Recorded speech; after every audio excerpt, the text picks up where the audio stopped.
Hey everyone, welcome back to another episode of iPolitics Signature Podcast, No Talking Points. I'm your host, Marco Vigliotti, the editor-in-chief here at iPolitics. I'm joined as always by my co-host, Brian Storseth, our publisher. It's same week, but it's different week, but we got the same terrific group of folks chatting with us. Bahoz Dara Aziz from Navigator, Michel Breau from Wellington Dupont, and Cole Hogan, a conservative strategist. Thank you all for joining us. We have a lot to digest. So I'll just cut to the chase. We had a very big day in Ottawa, but that might just be in this little hill bubble that we seem to all occupy. Luz, I'll start with you. What's the gut reaction or the instant reaction, to yesterday's fallout? Excuse me, I'm gonna tripped up by this all the time. Spring economic statement. Spring economic statement.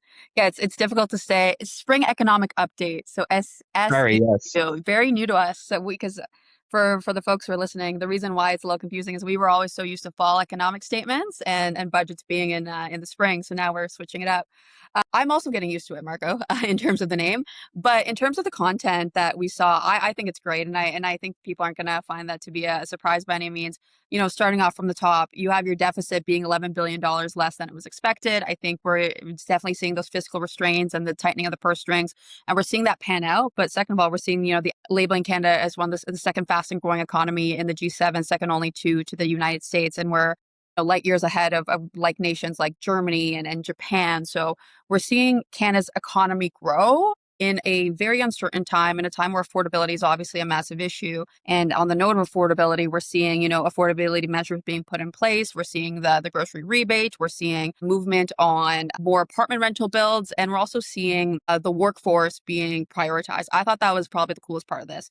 Seeing $6 billion going into 100,000 skilled trade workers, ensuring that we get more skilled trade workers, folks who could build more of those homes that we need, and ensuring that we get more young people into the economy. I think these are all really good news, and I'm pretty happy with the spring economic statement. You're tripping up yourself. You said it was an update. Now it's a statement. When will these liberal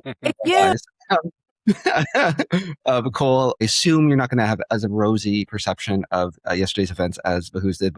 Please tell me, what was your big takeaway from yesterday? Sure. Well, not unlike the both of you, I have to admit my political circadian rhythm is a bit thrown off by having the spring economic updates and then the budget in November again, I assume. So now we're getting used to this new timeline. And, I think they've spaced them out well to be communication devices. So there's a bit more time opposed to, the fall economic statement and then the budget, in which there was a smaller time frame between those two events to get your message out and talk about the stuff you wanted to. Deficit of $11 billion. Good job, I guess. There's still massive debt and deficit to speak of. So there's that. There's that there. The defense spending, I was looking for a bit more of an explanation as towards how we're actually going to pay for that. The $6 billion, I think it was, toward trades training. I think that's great. Anyone that gets, people into the trades in Canada, we need more skilled workers. That's for sure. But I think, we saw the Carney government pre-position itself for news before a budget or an economic update like this, like the Trudeau government used to do. And the Sovereign Wealth Fund was sort of the main story. And I think kind of remains the large story coming out after this update. But the question is, how are you going to fund this? Is this a sovereign wealth fund requires wealth, or a surplus to fund it? And I don't see how they actually have that. It looks like it'll be a deficit-funded wealth redistribution program as far as I can tell. And I'm curious to see how this actually works, because there's been some concern about the fact of governments owning or taking possession of the revenue generated from the natural resource sector in Alberta, which by Section 92 of the Constitution is provincial jurisdiction. And let's keep in mind, there's an Alberta separation referendum coming up in October, and there's an election coming up in Quebec in October as well. So as we push towards these things, if the Sovereign Wealth Fund is used for something like, taking the revenue from provincial resources in the natural resource sector and the federal government seizing that money, that will be a contentious issue heading towards October. Yeah, that's a good point, Cole. What an interesting time to roll out a sovereign wealth fund when we may have two sovereignty crises on our hands in short order. Michelle, what's your read in terms of what happened? Do you agree with Bahoz that it hit all the points it needed to and it shows we're weathering the storm better, or do you think Cole, it's leaving a lot of big questions that this government's going to have to answer? Well, Marco, I guess you didn't introduce me off the top as a former Liberal strategist, so maybe that bodes about how I'm going to tackle this a little bit. I'll say, like Bahoz, I was thrown back, maybe less by the actual timing and a bit more by the title. I guess a FEZ sounds a little bit better than an FEU. That kind of a little bit more weird sounding when they used to be in the fall. I do appreciate, just from a good governance standpoint, that we actually got the budget motion and the Budget Implementation Act approved before the start of the fiscal year now.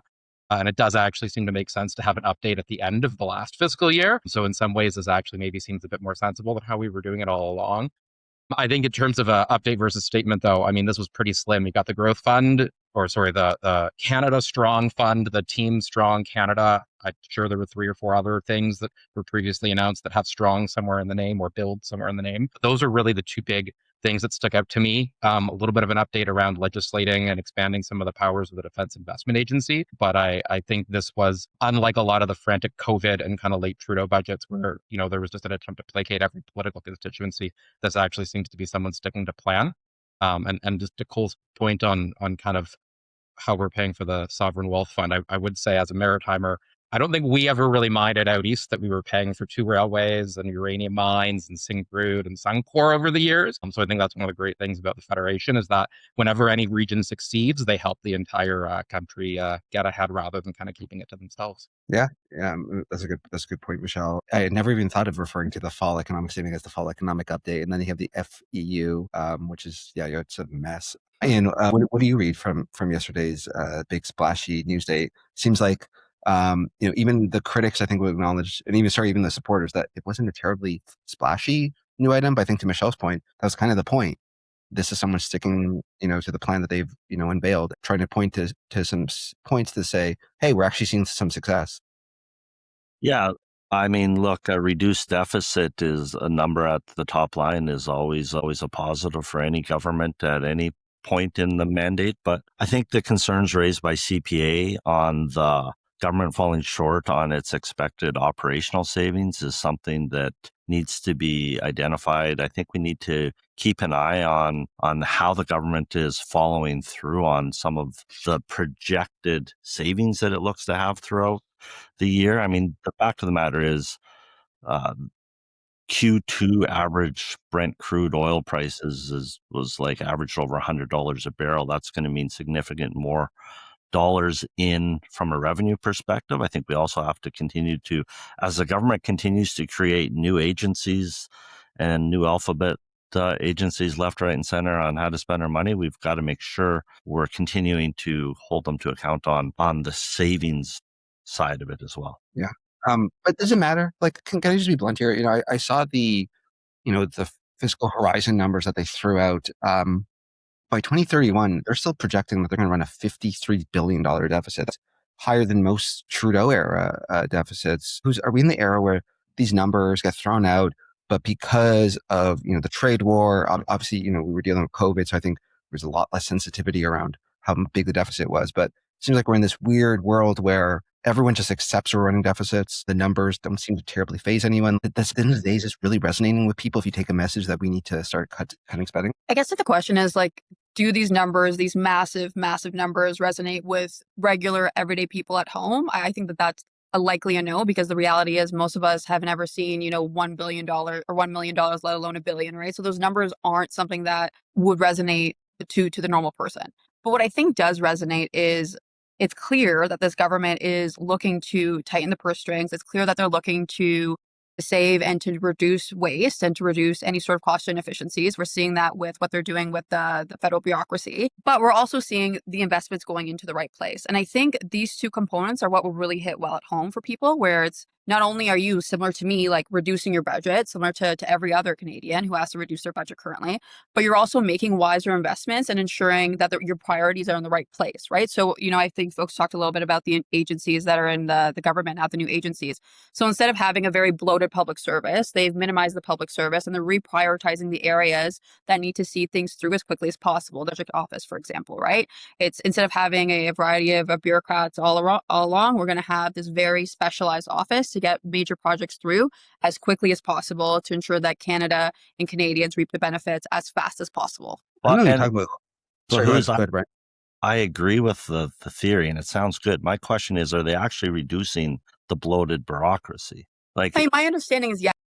The numbers that were put out yesterday don't show that they're hitting their own targets for those numbers, right? And that's because I agree with everything you're saying. My concern is, are we actually hitting those numbers? Are we talking about it? And then finding that we can't actually get the investments to where they want to go in the major projects that the government is putting forward, and then having to create another agency or another wealth fund so that we can actually get the money where it needs to go. Right. I mean, my viewpoint on this, and I think, all of us have some level of deep experience with government and bureaucracy and just how slow and how tough it is to kind of move past these major walls that are, I was at immigration for a while. And so it was tough. So we had some really great bureaucrats, and that's as far as I'll go with that.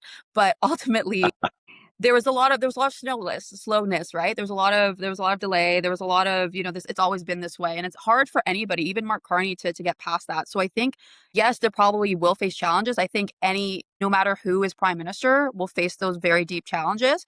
But I think we're seeing where the priorities lay, and we're seeing where they're headed. And I feel like it's a very optimistic picture. And I think a pretty, if I can say, maybe a brave one, because I think most people wouldn't have gone so quick and so hard at the public service so fast. Yeah, I think if I could just add on, I think that Mark Carney is, well, one, he's experienced in what it's like to run into the Ottawa industrial system, so to speak. The speed of government is a real thing, and it's glacial. And even Mark Carney can't make it move faster than he would like. But in regards to the spring economic update, there is a gap here in terms, there's a political weakness, I would say, in terms of addressing the cost of living and affordability issues. There's nothing in here that really speaks to making life more affordable for Canadians generally. And, look around for younger Canadians in particular.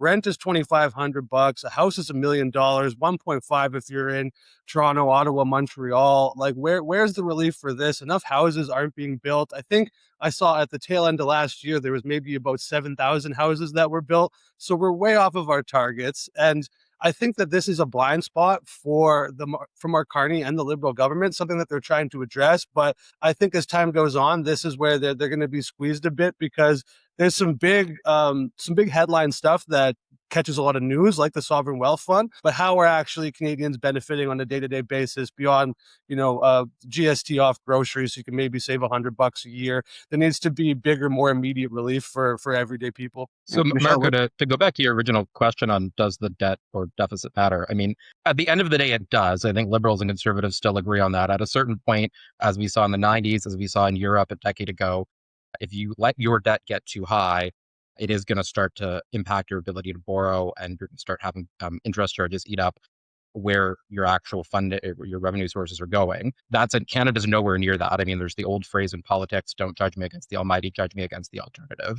And if you look at the balance sheet Canada has, it's still in phenomenal shape compared to the rest of the world, even when you factor in provinces. I think a lot of people looking at the headline numbers don't realize that, unlike a lot of our peers, the CPP assets on the balance sheet aren't actually included in kind of the headline 40% debt to GDP ratio, like they would be in a lot of European countries where that's a government-run pension program. That said, I think the government also needs to be a little bit better on some of the workforce adjustment they're doing. When I first showed up in Ottawa, there were literally file cabinets upon file cabinets full of paper, and you'd have them, public servants that literally were paid to print off an email and then retype it in a different file. That doesn't necessarily make any sense. But when it comes to affordability, I mean, at the end of the day, unless you're just going to start having massive lump sum transfer programs or subsidies or what have you, and I think a lot of bulk in the public service isn't just efficiency. It was also a lot of very niche programs that the Trudeau government started to play a bit of whack-a-mole with in order to try to keep their poll numbers around back when they started to slip a little bit. At the end of the day, that comes through economic growth, but also it doesn't necessarily all come from the federal government. I mean, if you look at things like housing, if you look at things like training skilled workers to have jobs with good wages, that's squarely on the backs of the provinces. Almost all of them, last time I checked, are not necessarily the same political stripe as Carney.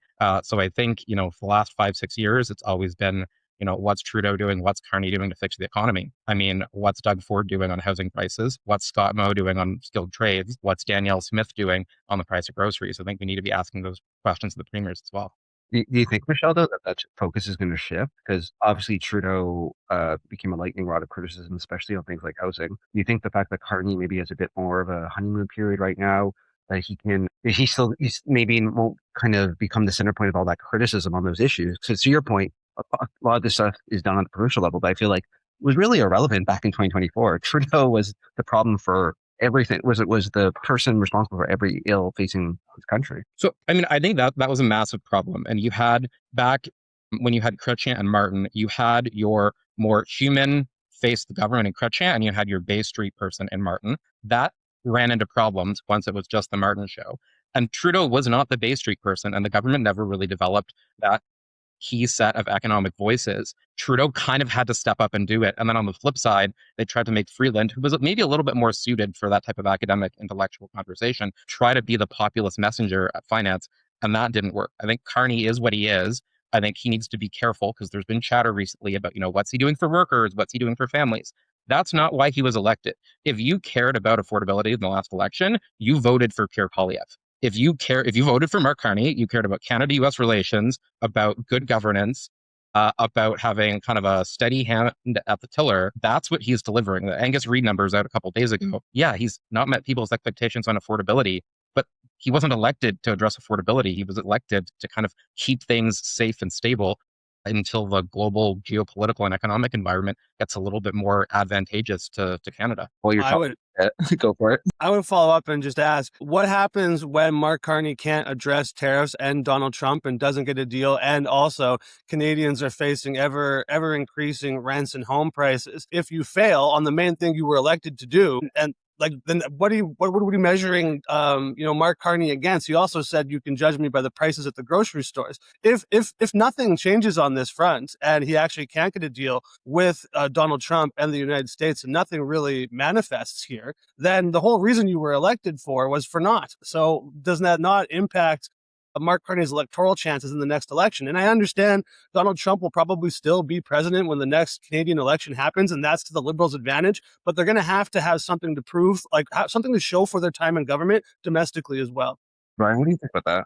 Do you think there's something that they need to deliver if they can't secure a win with Canada-U.S.? Sorry, was that for me, Marco? Sorry, did I get chopped out? It was for whoever wanted it. Look, I'm happy to take it. At the end of the day, I think there's a perception gap here too. Like Mark Carney, when people, especially older Canadians, look at Mark Carney, they see the right person for the job right now. I mean, it's pretty hard to argue that when you look at the poll numbers and you look at the opposition absolutely terrified to go to an election the last 6 months. Mark Carney appears to have the right background. He appears to have the right temperament. He seems to talk the way that Canadians are looking for right now, I would say. That my concern is not so much that Mark Carney doesn't know what he's doing. My concern is, in some ways, is that he absolutely knows what he's doing and has, doesn't seem like he's Justin Trudeau, but he certainly has an ideological perspective that the government can and should pick winners and losers. The difference is now with the Sovereign Wealth Fund is the government's going to take a cut out of picking the winners and losers and Canadians and foreign investors along the way as well. So at the end of the day, I think it's two different visions for the country, but certainly people do seem to be okay with the vision that Mark Carney's putting forward at this point in time. And Marco, I think to Cole's point, I would say there's a real politic that needs to be acknowledged here. If you were going to be upset by the prices at the grocery store in a year or so, you probably already are, and you probably already were a year ago, and you probably did not vote for Mark Carney. Or you're potentially someone who voted for Mark Carney over Jagmeet Singh, and you're going to be the extra 5% that maybe lets the NDP get their deposit back in a bunch of 416 ridings. So I don't think politically there's going to be that much of a shift, because frankly, it's a bit of a tough argument for Conservatives to at the same time say we want a smaller government, but it should do more for people. I think there's a bit of a hard, and I mean, respect to Conservative messaging specialists who may be able to land it like Cole in various circumstances, but I think it's hard for a conservative narrative like that to work in the campaign. And I think at the end of the day, Carney can kind of quite cautiously and pragmatically try to say, let me just keep enough of the electorate in enough places that I can stick around this majority until conditions change, and I'm able to maybe start showing the dividends of a lot of the growth that he's trying to start catalyzing, to use the word of the year. So I don't feel like I agree with 90% of what was just said. So I'm gonna hop in real quick. I do think affordability is important. I think anybody who's ever been in politics ever would say that affordability is important. Pocketbook issues are, the bread and butter of elections, are the bread and butter of what people care about. And ultimately, yes, of course, there's this more macro, more existential issue that we're all dealing with in terms of Canada's sovereignty, and that's something that's very important. But ultimately, like, we also care about, getting our kids to soccer practice or like putting food on the table. Those things matter so much. And I don't agree to say that the government has just, put those aside and are focusing on, international relations. I think that these things all go hand in hand and things stack up, right? So it takes a little bit of time. And I agree, like, listen, relief should have been on the way earlier, but they're doing their best and they're trying to get relief to Canadians as soon as possible. But these sort of measures will stack up and will ensure that Canadians are feeling relief. We want to talk about the spring economic update. Again, like, talk about the grocery rebate, talk about the $7 billion that went into 16,500 apartment rentals. Those things, yes, of course, more people than 16,500 people and their families need housing, but it's where we're starting and it's where we're pushing things forward and it's where the priorities lay.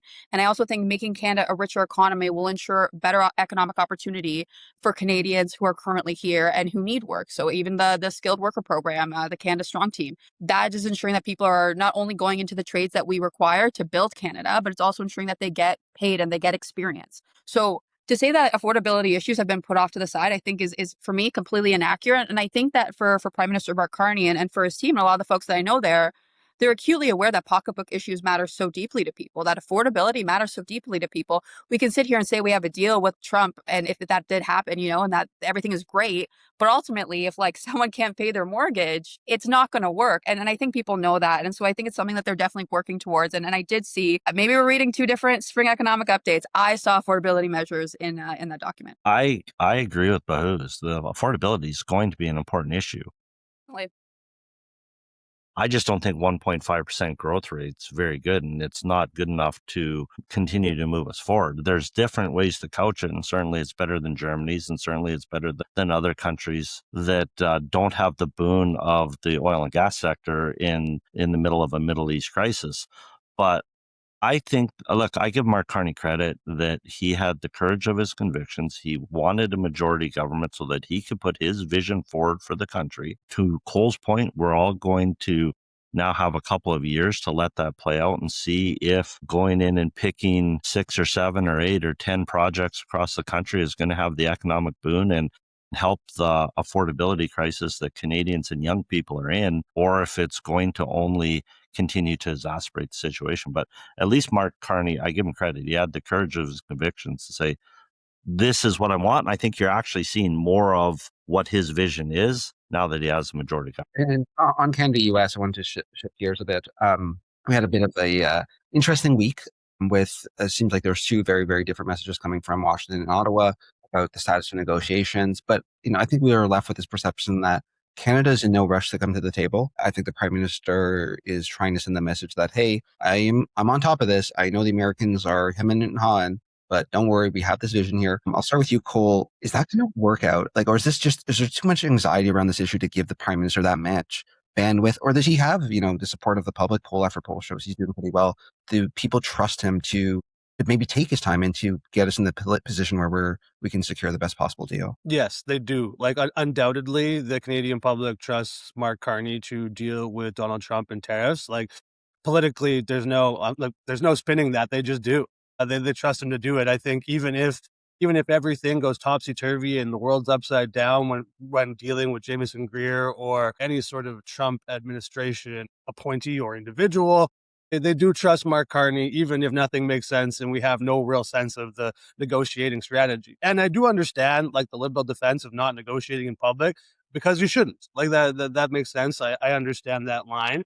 But I think there's some confusion in terms of what sort of deal we're looking for. And I know that they don't want to have that. This is our objective. I think the minute that you outline a firm objective from the government's perspective, then that's when it gets blown to pieces. So if you have it just wide open and we're doing our best to get a deal, you have Don LeBlanc out there, you have the new Canada-U.S. Relations Advisory Committee with Lisa Raitt, Jean Charest on there again. and Aaron O'Toole. So I think that there's some political cover for them as well, and I want to see what sort of form that conversation takes. But eventually you're going to have to show some form of result on this if you want to go back to the ballot box and back to the Canadian public with any strong showing. So, I mean, Marco, just to jump in there as well, and I'll say just on the previous conversation, I'm not saying affordability isn't an important issue to a lot of Canadians. I'm just saying I think it's wise of Mark Carney to not try to win a ballot box issue. He's probably destined to lose. And I think, whether it's affordability or Canada-U.S, as Cole was saying, I mean, I think there is a very prudent point being made in some parts of the Liberal Party that the longer Carney waits, yes, there's a downside risk whenever you call an early election, but the longer he waits, the more things could go wrong.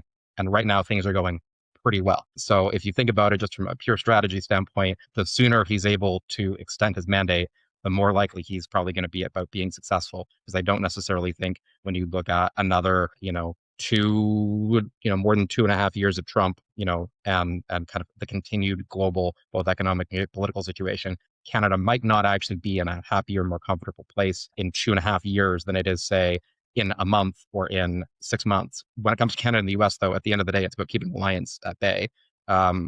We aren't going to end up getting a deal from Trump that A, we can rely on, or B, that's going to be advantageous to us. So I was actually kind of quite impressed in the spring economic statement. They said it was something like 35% boost to non-U.S. goods exports in literally a year. Like you can see on the graph, there's a huge spike in Q1 last year when everyone was trying to get their stuff into the U.S. before tariffs hit. And then literally this takeoff of Canada exporting elsewhere. I think, frankly, one of the underrated stories around the Canada table is Trade Minister Mani Sidhu. I think for the first time in a while, after getting the kind of Canada-Europe, Canada the CPP, TPP trade deals out of the way, is actually trying to knock off some more individual level deals in Indonesia. There's the talks with India. There's the talks with UAE. There's Mercosur back. I actually think that's one of the places maybe a bit overlooked in terms of the spring economic statement, where the government's actually starting to produce results for what it's doing. And that Carney can directly tie back to the platform he ran on in the last election. I'm curious, because to Michelle's point, I hear what you're saying, but it does seem like there was a shift. Whereas right out the gate, PM came out there and said, we're going to try to get a deal by this date. Didn't happen. There was that big push in the fall, fell apart. It feels like Mark Carney's being a bit more comfortable saying, yeah, Doug Ford kind of screwed me over there. But I just wonder, why have we seen that shift? Or maybe I'm just perceiving things are incorrect, where we had this big push to kind of get a deal, didn't get one, and now we seem to be kind of refocusing and re-strategizing and now trying to, maybe deflect a bit of attention from the Canada-U.S. file. Because negotiations are complex, especially when you're dealing with somebody who is complex and unpredictable and uncertain. And I think that Mark Carney, and I promise I'm not just here to compliment this man, but I believe he's a good negotiator, and I believe that this is a part of the tactic that we're moving forward with, right? So in a lot of negotiations, you come in good faith, and you come in and you try to get something done together. But when the other party doesn't seem to be at the table in the same sort of good faith, I think then you have to reestablish and reevaluate what you're doing. And I think that's exactly what we did. And I think, to be clear, I don't fully agree with I hate saying this, I sound like a conservative. I don't agree with the premise of the question. I don't think that we're just sitting around and waiting. I don't think that that's where things are at. Conversations between Canada and the U.S. are still happening. Don LeBlanc is still having conversations with his counterparts. Conversations on the varying working levels are still occurring, and even Jameson Greer said he wants to get us, a negotiation going. What isn't happening, as you've said, is there isn't a conversation between leaders. And I think if there isn't a willing participant in the President of the United States, it doesn't make sense for Mark Carney to be out there pleading for his attention and his time. I think it makes sense for him to be out there creating deals and ensuring that the Canadian economy is on the up and up, and that we're not just solely putting all of our eggs in one basket. So I think that it's a two-pronged strategy. I think we have the strategy of how do we deal with the U.S., and we're dealing with it. And we've also created, as Cole said, advisory council. And then it's also ensuring that we have that global footprint, and we're creating allies, and we're convening folks and having conversations with our allies, and ensuring that we're getting more investment through our allies and bringing Canada's economy up that way. And also Canada's international standing, because these are conversations. These are a component of allyship, and ensuring that we have people to back us up, and then we're able to have similar values and viewpoints when coming to the table. But listen, Marco, like the old maxim is true. No plan survives contact with the enemy. One of my favorite kind of takedowns in politics was at one point a couple decades ago when Stephen Colbert said of George Bush, he believes the same thing on Monday as Wednesday, no matter what happened Tuesday. So I think when conditions change, which is making contact with the enemy, Carney getting into the new role, having conversations directly with the president, getting briefed by officials. There's needed to be a pivot. And right now, in the laws of political physics, Trump is a massive, massive center of gravity that is pulling everything inwards towards kind of the chaotic core of the mega Trump world, if you will. And it takes a lot of energy to just keep things in orbit at a safe distance from everything that's going on there. And I think the other thing that's important to think about in kind of foreign affairs and international relations too, is we're all used to the day-to-day, week-to-week, month-to-month political cycle. When you look at most of the world, they view foreign relations on a year-to-year, decade-to-decade level. So when you talk about actually shifting policy, I mean, Trump's blown up kind of that concept of, countries generally maintain the same policies over time. But I think when it comes to an approach, whether it's international trade, we're moving quite a bit faster than I think people would generally assume you can on trade. And same thing with diplomacy. You don't want to go too far ahead, because as you are looking to strengthen your relations or gradually shift your position, you need to give all of your partners confidence that you're not just going to do a 180 and pivot to something different in 6 months. So some of that stuff does take a little bit more time than I think the domestic political landscape is used to handling. I'd want to hear from you, Marco and Brian. You guys just had the ambassador on your show. That's a big get. I want to hear what your thoughts are. That you start. Well, first of all, Marco had the ambassador on as he's the star, and it was a great show. Look, I think you could rephrase that initial question. Maybe Doug Ford didn't ruin the deal for Mark Carney. Maybe he saved him from making a bad deal. And Mark Carney has, as he stepped back, realized that, because I think at the end of the day, this is all one strategy, right? I think going and deleveraging yourself from your largest trading partner is part of the strategy. You need deals with other countries to do that. I think one of the probably standouts that I've seen in the last year was canola, especially after China hit a tariff. We actually exported more canola around the world by getting out there to other places in the world and seeing who would take our canola. So I think at the end of the day, this is all the same strategy moving forward. I think that Mark Carney is, he is probably looking at this from a perspective of, as Michel said, is it really beneficial to get anything done with Donald Trump, especially in the near term where Trump's desperately looking for wins? But at the end of the day, this is going to be an interesting one, because I'm hearing from Americans that Canada is the one stalling these deals at this point in time. So it's all part of a bigger plan. I just think it's going to take those of us watching it a little bit of time to see where it comes together at and how it unfolds. Yeah, I was a bit taken aback, because honestly, when you disagreed with my framing of a question, it just reminded me of back when you were on the Hill. Got a bit of, but I think Brian's 100% accurate in terms of the messaging from the Americans. And this is why I kind of framed that question that way. The Americans are saying, we want to talk, let's get to the table. And they're blaming the Canadians for not doing so. And from everything the Prime Minister said, and you guys can correct me if I'm wrong, it seems like he's saying, well, we're doing what we need to do to help succeed in this negotiation, which is basically signaling, yeah, we're not going to talk to someone who's putting forward some unreasonable demands where we don't think there's an opportunity or a potential to succeed. So this is part of our strategic play. And I think Cole, that's why I asked Cole that question. If we do play the waiting game, Canadians have faith in Mark Carney. I think Cole was saying, yeah, they do. And I think poll after poll kind of suggests that. So the Americans are saying, you guys are stalling on us. And I don't think Carney is disagreeing. I'll let Michel and Bahoz follow up on that one. But it seems like he's saying, yeah, we're waiting for a reason, guys. There's no one to talk to. We're not going to get a good deal. So that's what the strategy is. Just bear with me.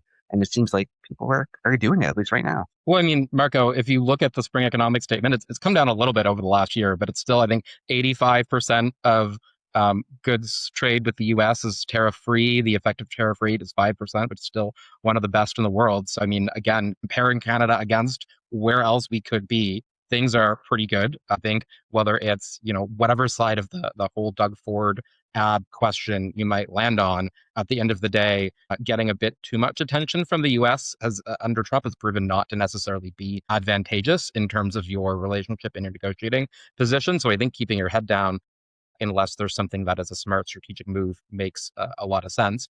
And at the end of the day, I mean, I think it's a little bit of both in terms of Canada's positioning on these talks. Like, to one extent, are we playing hard to get in order to try to make ourselves seem a little bit more attractive, in order to try to, get them to come and woo us, get a bit of a better deal? Sure. Are we also maybe playing a bit hard to get because we're not really that interested in what's on the table right now, and we just wish they would kind of buzz off. That might also be a little bit of the case too. At the end of the day, though, I think until there's a pressure for Trump Trump always chickens out, until he's up against wanting to just get a deal in at all costs, no matter what he says or what the facts on the ground are. I don't really think there's a situation where it's beneficial for Canada to make concessions or accept a worse off deal, because ultimately that's just going to lower the ceiling in terms of what we could potentially get in terms of a longer term kind of 2.0 relationship with the U.S. Yeah, I'm just going to jump in here. There's never been, the Liberals can move the goalposts on the issue of Trump and tariffs at any given time. Like, the new Liberal support base is Ontario boomers for the most part, and they are captivated by this issue. Like, anyone over 60 is really consumed by the issue of Trump and tariffs. They watch a lot of American news. They watch a lot of traditional media, and they're kind of willing to go along with anything that talks about Trump and takes it on in a real way, even if they're not really addressing the issue. We saw Mark Carney and the Liberal government blow past a lot of self-imposed deadlines. So I think they're not doing that anymore because I think they're thinking to themselves, we need flexibility on this issue because people trust us. So let's keep it alive as long as possible, because that's what their base and their core voters, like that's their main preoccupation. It's the main thing they care about. They're going to have no problem keeping that issue alive. But Cole, I guess I'll turn the question on you. Do the Conservatives, are they going to fall into a potential trap here where they're trying to get criticizing Mark Carney on this front? It seems like they're almost kind of playing this card where they're like, hey, don't run away from the Americans right now. And, I think, you would know better than I would that messaging of like, let's actually come to the table and let's be a bit more open and receptive to the Americans might not be terribly politically popular. Like, are Conservatives going to fall into a trap where they're saying Carney Liberals can attack them as being the pro-American party right now? Yeah, so there's a couple of interesting things at play here. Like, for whatever it's worth, and your mileage may vary on how you think like it actually went, but when Poilievre was doing Joe Rogan and the Diary of a CEO podcast, he was talking about the fact that 50s need Canadian aluminum to be built, and he was talking about the cross-border relationship that's needed to produce a lot of goods that Americans need. I think that is sort of like, here's the relationship we need to maintain that benefits both the Canadian and American economy. So I think that's a good message. But like, the main differentiating thing here to your question is that Poilievre seems to be saying, like, we cannot just run away from this relationship entirely. There cannot be a permanent rupture. And Mark Carney saying there's a irreversible rupture. We can never go back to the way things were. And, there's some merit to both arguments. But this is the tricky part, right? Because when we were in a minority status not too long ago, the Liberals were voting with the Conservatives on a lot of things. They voted on Bill C-5 to get the major projects office up and running and approve energy projects, immigration, crime, bail reform bills. Like, there was a lot of, they voted in favor of a couple tax bills as well. So there was a lot of, and I wonder, it remains to be seen if this will continue, but there was a lot of cross the aisle cooperation as related to just getting any sort of relief for Canadians. Just like, the Liberals need to handle the Trump and tariffs issue. Like, that's the main thing they have to deal with. And I would argue they also need to make some domestic gains and put some wins in the window to demonstrate, the ability to do so.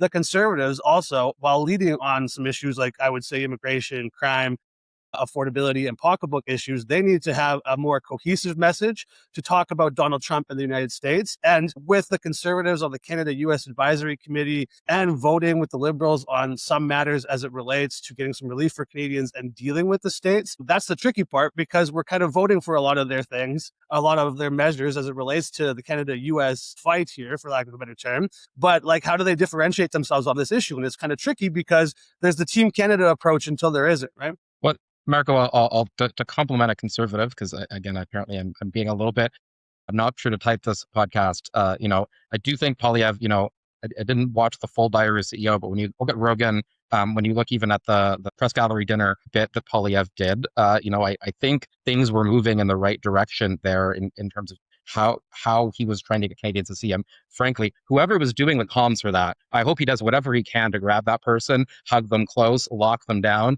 because that was really on a roll. I don't know what happened the last month or so on his comm side. But I think this re-embrace of the more kind of very pro-MAGA part of the Conservative Party to shore up the base, to shore up fundraising, to shore up his leadership, what have you, is a bit of a calculation that there's not going to be an election anytime soon. This doesn't really matter in the long run. and at the end of the day, preserve the ballot box fight between Canada-U.S. versus affordability for whenever that does come. And I think, again, the Carney folks need to be a bit wary that, right now you can call Poilievre out on that and probably get a healthy endorsement and a pretty solid long-term majority that's not a couple seats and a couple floor crossers. Whereas down the road, you let memories fade a little bit, and there's the opportunity, not on Canada-U.S., but even just let the Conservatives flip the ballot box issue back on an affordability basis if the Trump issue at some point hits a low ebb. I also want to jump in real quick here. Like, Mark Carney and Donald Trump are buddies. Like, they're clearly friendly and have like a positive relationship. So sometimes I observe a bit of a reality distortion field where it's like, yeah, Mark Carney is going to give it to the Republicans and Donald Trump, but they actually have a close, like, working relationship. Sometimes I observe the gap with this with concern, because we seem to be able to, fight the Americans, but also Carney has a very positive working relationship with them that we also respected. And the gap sometimes is interesting to me. Well, I think that's a good point. It was something, though, that was brought up every time we have this conversation around these. Oh, they get along well. They're texting. Trump's so complimentary. Like, is that not just all like Trump style? Like, he'll be nice to your face, and then 2 a.m. on Truth Social, and suddenly you're governor again. Like, can we really trust that Trump's friends with anyone? Like, I don't know. Like, I'm not trying to be facetious here, but like, should we really take that guy at face value? Well, I just really quickly here. During the election, Donald Trump said that, like, I don't like the conservative guy. He's no friend of mine. I would much prefer if the liberal, referring to Mark Carney, got elected. And if we were playing by the supposed, Canadian hatred of Americans, we'd be like, what? Donald Trump likes Mark Carney? I don't like that. He hates the conservative guy? Well, yeah, let's put in a more adversarial figure because we want to fight the Americans. But that didn't matter at all. So to your point, I think that, like, no one really trusts what Donald Trump says. So even when it comes to Canadian politics, it's just kind of like scrambled into a static-based view of the world where nothing he says really matters or can be torqued to high heaven whenever needed. Yeah, I think Canadians are smarter than believing in that. And I think they understand that the pleasantries that are presented at the White House or the Oval Office are probably very different than the conversations that happen behind the scenes in terms of CUSMA. Well, it's also what they expect, right? But who's like, nobody expects them to go get in a fist fight with Donald Trump in the Oval Office. At least not yet. Yeah. Well, and Marco, I think something that increasingly, as the political world becomes people who've consumed their entire lives with it, and I think, I'm definitely a culprit. I'm sure there's others on the podcast that are a culprit. But I think when you get out of it a little bit, like I can remember my first time leaving the Hill and then going back into it in a parliamentary affairs setting, you understand how to work with people you don't agree with. So whether you look at Carney and Trump, or Scott Moe, or Doug Ford, or Danielle Smith, he does have an ability that I think we have lost in politics to be able to get along with people you are either directly at odds with or at least fundamentally disagree with. And I think a lot of the kind of current generation of folks that came up through campus clubs and as interns and staffers and then straight into elected positions sometimes remember that in the real world, you can't just have, a permanent lifestyle war against your supposed adversaries. You actually have to try to get the job you're supposed to be doing done. Yeah, no. I would just throw out there, though, Michel, Pierre's problem is the people he's not getting along with are all too often leaders of the conservative movement, right? Like on Canada-U.S., I mean, former Prime Minister Harper came out and said himself, he was the first, I'm a big Harper fan, obviously, but he was the first one to say before Carney, before Pierre talked on it, that Canada-U.S. relations, where are important, are not going to go back to where they once were. So for Pierre to be pushing a different message, it puts him at odds with his own base. You've got the Premier of Saskatchewan flying on all these international trade missions, complimenting the Prime Minister when he's done. You've got the Premier of Alberta undermining that at times, and Doug Ford is always undermining it. So it is difficult for Pierre to get his footing when oftentimes the people that you're at odds with are leaders in your own base. We got to get Doug Ford on this podcast. He's been down to come on. He's been calling me, being like, "What having me on the pod?" Well, if you guys would all acknowledge and save Carney from a bad deal, we might have a chance here. There you go. I mean, Marco, just keep in mind that drive from Toronto to Ottawa is really, really long. I mean, without a plane, it might be really tough for him to get here on site. Brian, we can subsidize one of those. Without a plane or a tunnel, Marco. Just wait. A walk. Etobicoke is on the far side of downtown from Ottawa. We're kind of hitting a bit of a ceiling here in terms of time, so I don't want to drag this on too much longer. So what we do at the end of each show is we kind of talk. I give everyone an opportunity to talk about things that they're either looking forward to or something that they thought was important that just happened the week past. I'll start with you, Cole. What's something that you're either looking ahead to or something that you want to know from the week that just happened? Sure. So next week, the Canada Strong and Free Networking Conference, formerly known as the Manning Conference, will be in Ottawa from May 6th to 9th. Myself and some of the other folks and contributors to Without Diminishment, the conservative platform online, we'll have a panel on the first day. We have one of the opening slots at 9 a.m. So, if you're up and at 'em that early at the convention, we'll be there speaking. A lot of conservatives across the country coming to the conference here in Ottawa. The conservative situation across the country looks a lot different than it did a year ago, obviously. So there'll be a lot of interesting conversations about where we go next. And, all eyes are kind of on BC right now with the British Columbia conservative leadership race and the upcoming election. So that's what I've got my eyes on next for next week. Yeah, sounds like an interesting event. I'll definitely catch your panel. How about you, Michelle? So, we just had the spring economic update, but I think there's another event a month out that's worth keeping eyes on, which is CanSec, which is Canada's leading defense industry conference. That's always been big, but I think hasn't necessarily been on the political radar in downtown Ottawa the way it likely will be this year. And I think the particular tie into that is, in addition to the wealth fund and the skills training, I think the other big piece of the spring economic update was the commitment to legislate the Defense Investment Agency into being and to do some substantial, it sounds like, amendments to the Defense Production Act. If you actually dig into that act, that's literally designed for the government to be able to manage industry in wartime. So the ceiling on what potential changes could go there, I think is pretty big. It'll be interesting to see how timid versus ambitious the government goes. We have subs, we have fighter jets, we have helicopters. There was just an announcement about corvettes. There's speculation about new kind of training and patrol ships. There's long-range strike. There's artillery. There's a lot of decisions to be made. So I think that legislation and the kind of timing and rollout through to CanSec and then through the NATO summit in Turkey a month or so after, it's going to be interesting to see if the government can finally just start making the decision on a lot of these files, because I think they're starting to run out of a little bit of timeline with Canadians and with industry in terms of actually landing on what the path forward is if they want to spend the money and get to their defense targets in the timeline they've committed to. Yeah, it's going to be a busy month of May for Ottawa shows or convention events. How about you, Bahoz?